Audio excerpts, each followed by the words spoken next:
Paano mo hinaharap ang mga pagsubok at hindi pagkakasundo sa inyong relasyon?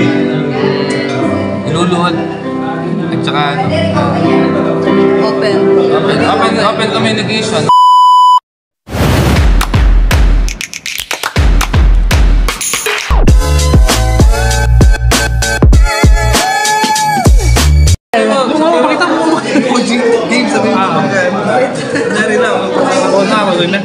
Okay po.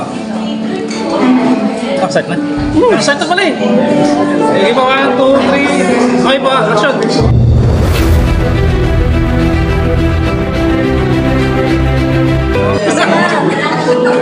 Ano po yung name nila?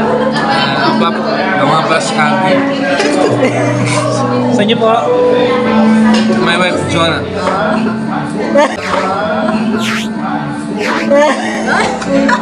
Okay po, ilang taon na po kayo po kasal? 4 years na akong kami kasal.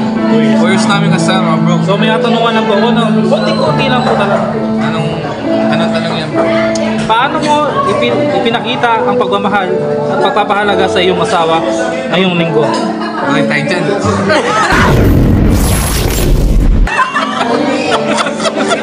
Ngayong linggo daw ngayong linggo. Pinagluto ko siya, pinagsahin ko siya, pinambombo ko siya. Kayo po? Break it down. Break it down.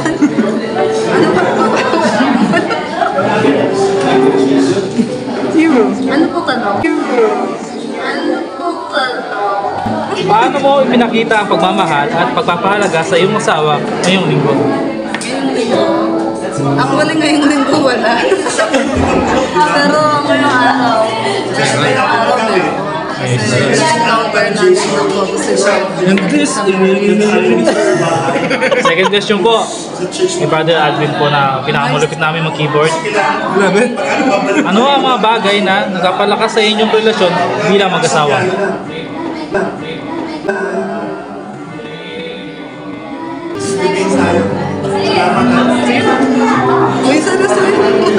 Siyempre, ang una number 1 sa Lord.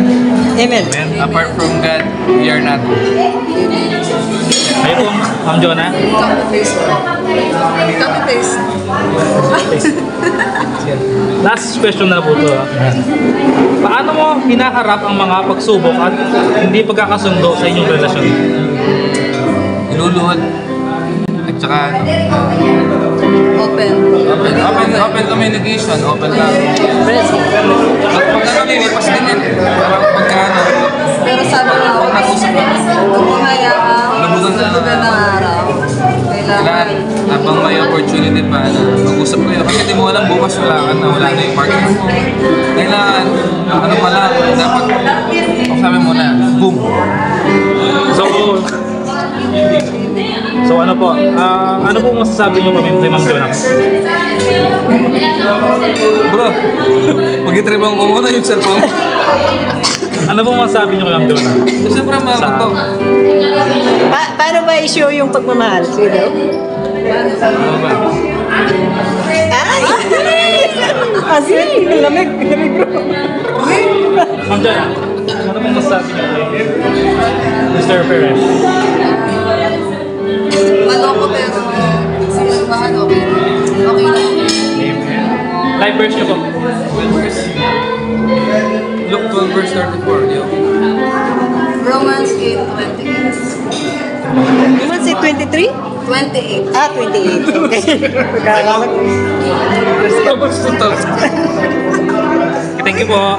Bye-bye!